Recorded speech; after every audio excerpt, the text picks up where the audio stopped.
Star Trek Discovery can never tell its best story now that the show is over. When Star Trek Discovery premiered in 2017, it carried the impossible burden of resurrecting Star Trek for the streaming era. It reinvented the franchise with cinematic storytelling, serialized arcs, emotional character journeys, and galaxy-spanning stakes. Over 5 seasons, the show boldly jumped across timelines, rewrote Federation history, and ultimately propelled itself farther into the future than any Star Trek series before it.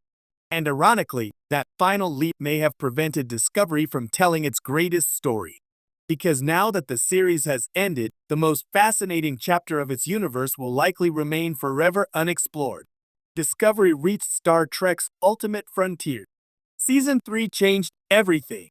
Rather than continuing prequel storytelling alongside Star Trek, the original series, Discovery launched the USS Discovery nearly 1,000 years into the future, landing in the 32nd century after a galaxy-wide disaster known as the Burn shattered the United Federation of Planets.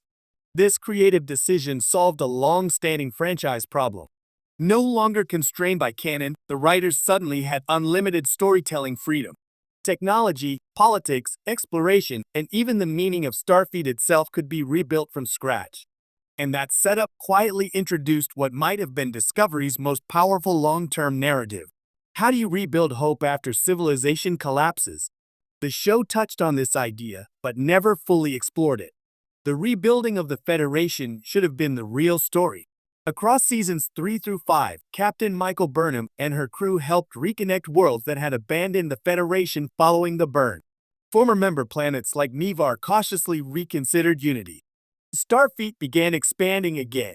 Exploration slowly returned. But these developments often happened in the background. Instead, each season centered on existential threats, mysterious anomalies, ancient technologies, or galaxy-ending dangers requiring urgent resolution.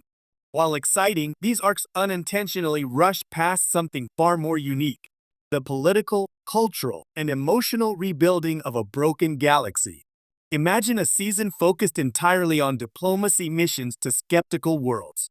Former allies blaming Starfleet for abandonment. New civilizations rising during the Federation's absence. Competing interstellar powers reshaping galactic borders.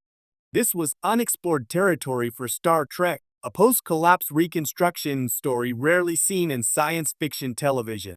And now, with Discovery concluded, that slow burn narrative may never happen.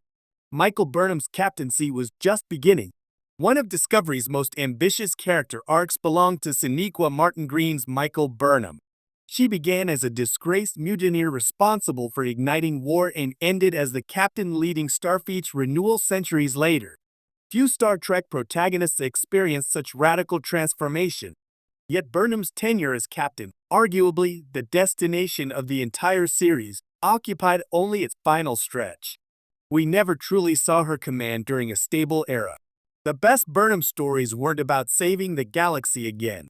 They would have explored leadership during peace, mentoring new officers, redefining Starfleet ethics for a changed future, and confronting the philosophical question of what exploration means after trauma. Instead, the finale jumps ahead to show the result of her legacy rather than the journey itself. The middle chapter, the most human chapter, is missing. Discovery created a future no other show currently uses. The 32nd century is arguably the boldest sandbox Star Trek has ever introduced. Detached nacelles, programmable matter, personal transporters, and radically evolved societies make it feel genuinely alien compared to earlier eras. But unlike the 24th century, endlessly expanded by shows like Star Trek, The Next Generation, Star Trek, Deep Space Nine, and Star Trek, Voyager, the far future currently has no ongoing successor series.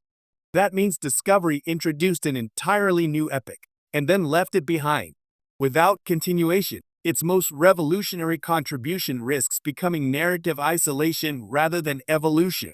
Star Trek's optimistic future needed time to breathe.